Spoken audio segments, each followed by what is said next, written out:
बिस्मिल्लाहिर्रहमानिर्रहीम। अस्सलामु अलैकुम वरहमतुल्लाहि वबरकातुहू। हसीन दोशीज़ा का वाक़या। हज़रत आयशा सिद्दीक़ा रज़ियल्लाहु अन्हा फरमाती हैं कि रसूल अल्लाह सल्लल्लाहु अलैहि वसल्लम की खिदमत में एक हसीन दोशीज़ा हाजिर हुई और अर्ज़ किया, या रसूल अल्लाह सल्लल्लाहु अलैहि वसल्लम, मैं जवान हूँ, लोग मुझे शादी के पैगामात भेजते हैं, लेकिन मुझे शादी पसंद नहीं है। तो आप सल्लल्लाहु अलैहि वसल्लम बताएं कि मैं शादी करूं या नहीं। तो आप सल्लल्लाहु अलैहि वसल्लम ने इरशाद फरमाया, शादी ज़रूर करो, शादी करने में ही तुम्हारी खैर है।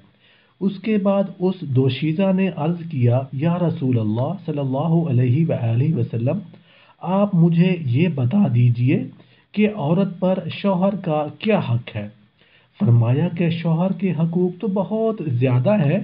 उसके हकूक़ का अंदाज़ा इस तरह समझ लो कि अगर शौहर का जिस्म पीठ से सड़ रहा हो और बीवी अपनी ज़ुबान से उसे चाटे, तब भी उसका हक अदा नहीं हो सकता।